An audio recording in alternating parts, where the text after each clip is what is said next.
Sunday வந்து சாய்க்குட்டிக்கு வந்து first மொட்டை அடிக்க போகலாம் அப்படின்னு சொல்லி பிளான் பண்ணியிருந்தோம். அதுக்காண்டி போகிறதுக்காண்டி அம்மா அப்பாவும் வந்திருந்தாங்க. ஆனால் நைட்டு 8 மணிக்கு மேலே தான் வந்தாங்க முந்தின நாள் சாட்டர்டே.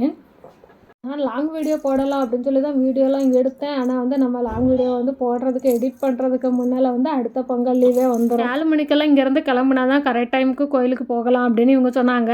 4 மணிக்கே இருந்துச்சு, ரெடி ஆகிறதுக்கெல்லாம் ஆரம்பித்தாச்சு.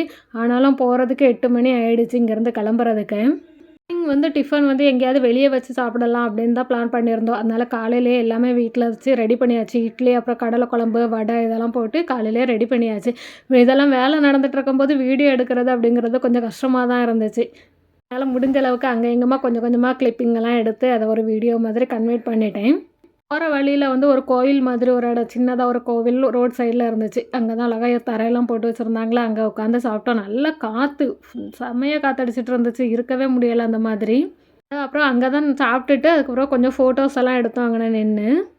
ஆய்க்கு அவனுக்கு தான் மொட்டை எடுக்கிறதுக்காண்டி போகிறான் அப்படின்லாம் தெரியாமல் நல்லா ஜாலியாக ஒரே பாட்டுக்கு ஒரே ஆட்டம் தான் அவன் இருந்து போகுது வரைக்கும். நல்லா என்ஜாய் பண்ணிகிட்டே வந்தான், நல்லா ஜாலியாக இருந்துச்சு போகும்போது. நார்மலாகவே அவன் தலையிலேயே கை வைக்க விட மாட்டான். கை வச்சாலே வந்து கையை எடுத்து விட்டுட்டு அழுதுகிட்டே இருப்பான். தூக்கத்தில் கை வச்சா கூட அதே மாதிரி தான் செய்வான், வைக்கவே விட மாட்டான். மொட்டை அடிக்க விட போகிறானா அப்படின்னு நினச்சிட்டே இருந்தான். எப்படி நல்லா அழுவான் அப்படின்னு சொல்லி தான் இது பண்ணிகிட்டே இருந்தோம்.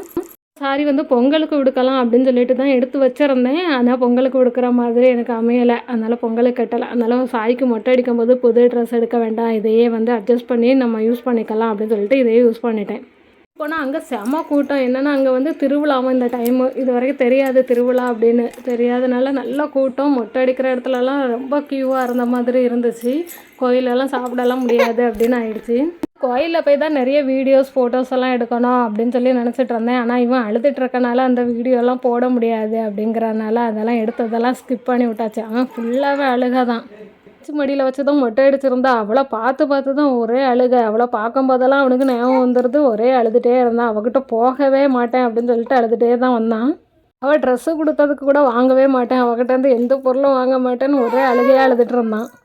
கொஞ்சம் சாப்பாடு ஊட்ட வேண்டியது இருந்துச்சு. இன்னொரு டைம் வரணும் அப்படிங்கிறதுனால இப்போவுமே வரும்போதே வந்து குட்டிமாவுக்கும் சாப்பாடு ஊட்டிட்டு போயிடலாம் அப்படின்னு சொல்லிட்டு எல்லாருமே சேர்ந்து தான் குட்டிமாவுக்கு இந்த டைம் சாப்பாடு ஊட்டி விட்டோம்.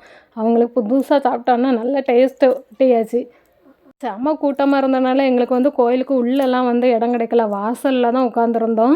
அப்புறம் பிரசாதமும் பொங்கல் தனியாலாம் வைக்கலை அப்படின்னு சொல்லிட்டாங்க. அதனால் இது வந்து குட்டிமாக்க சாமிக்கு படைச்சிருந்ததுலேருந்து எங்களுக்கு கிடச்சிச்சு குட்டிமாக்க சாப்பாடு விட்டுறதுக்கு. ரொம்ப சந்தோஷம் அதுவே. நாங்கள் ஈவினிங் வீட்டுக்கு வந்து தான் கொஞ்சம் ஃபோட்டோஸ் எல்லாம் எடுத்தோம்.